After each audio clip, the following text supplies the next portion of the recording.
fellow moms-to-be, it's Caro here, reporting from ground zero, where I would run regularly during the first 20 weeks of my pregnancy due to nausea and vomiting. On this video, I will tell you about morning sickness, the research that went behind finding relief from it, and a list of the top 8 strategies that made a difference for me and moms in my community, 4 of which you won't find widely shared on the internet. Stay tuned.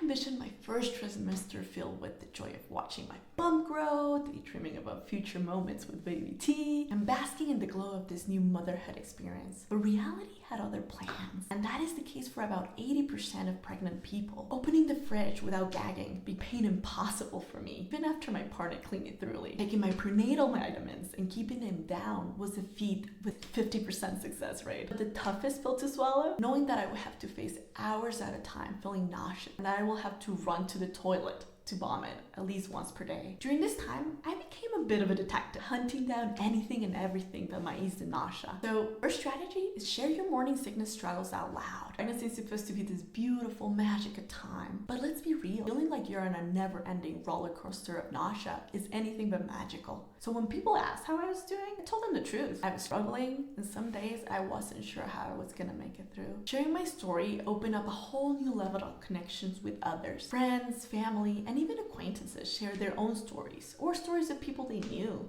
who had been through the ringer with pregnancy. Hearing about their experiences, the good, the bad, the ugly, made me feel less alone in my struggle. And the advice, the advice.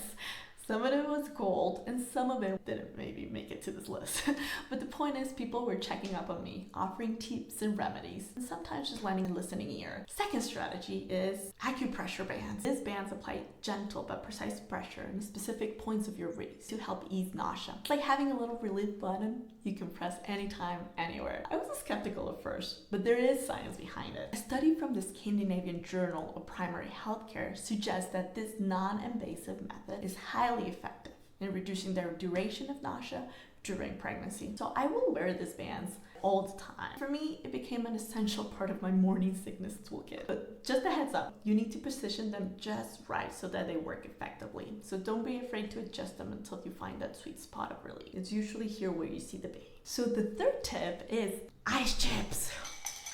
When my nausea was at its peak and the thought of food was a no-go, crunching on ice chips was oddly satisfying and helped me distract from the nausea. There's not a whole lot of fancy science behind ice chips. It's more about the basic principle of keeping hydrated and the cooling sensation that can help take the edge of nausea. When you're feeling sick, your body can get dehydrated pretty quickly, especially if you're having a hard time keeping fluids down. I got into a habit of keeping a cup of ice chips nearby pretty much all the time. Whether I was couchbound or trying to tackle some work, having those ice chips within arm's reach was a small but mighty comfort. Number 4, vitamin B6 is essential for processing energy from food and keeping the nervous system in check. But its role in alleviating morning sickness is where it truly shines. With several small studies supporting this claim, the American College of Obstetricians and Gynecologists recommends B6 as a safe, over-the-counter, first-line treatment for nausea and vomiting. Adding this vitamin to my daily routine was a game changer. So it did require some trial and error to avoid, revisiting meals.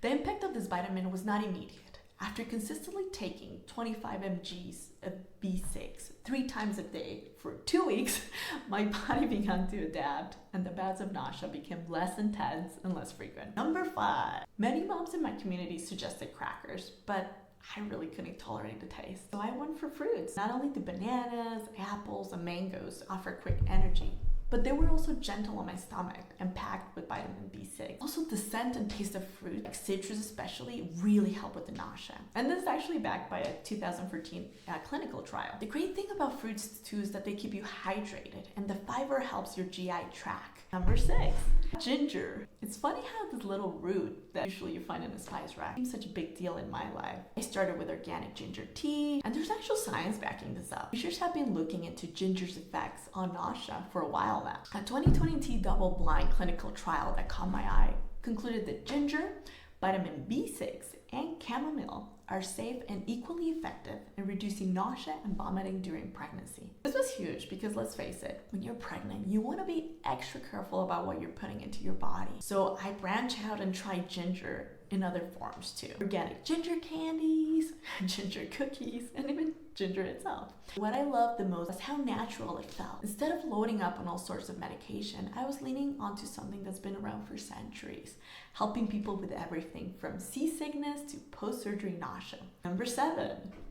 Peppermint gum. So there is no research backing up the use of peppermint gum for nausea relief. Some scientific studies found peppermint aromatherapy reduced the frequency and intensity of nausea and vomiting during pregnancy. My last strategy is mindfulness. Focusing on my mental well-being became a key part of my strategy to combat morning sickness. I started small with affirmations written on sticky notes around the house. These little pep talks gave me a boost, reminding me that I had the strength to get through the day. Meditation also played a huge role. Carving out time to sit quietly and just breathe wasn't always easy, especially on days when even water seemed like too much. But then the days I managed to do it, the sense of calm it brought was worth its weight in gold. Getting outside for a walk, even a short one around the block, was another way to shift my focus from how awful I felt to the world around me. The fresh air, the change of scenery, and the gentle exercise helped me more than I expected. It was a reminder that there was a world beyond the nausea, a world where I was just a regular person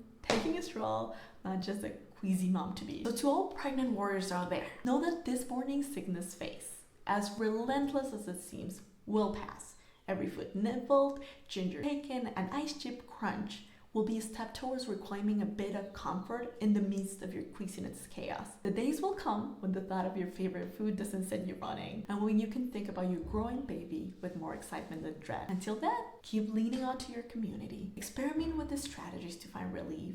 And most importantly, hold on to the fact that every day brings you one step closer to having your little one in your arms. And trust me, when that moment comes, all these trials will blur into the background, leaving you with nothing but awe for the incredible journey that you and your body have embarked on. For those of you who want to check out the specific products that worked for me, I'm going to include links to those on the comments. If you want to read the scientific studies that I mentioned, you can find them in my blog. I'm going to include a link to that too. And if you want to know what this channel is all about and the topics that I will be covering, check out this video.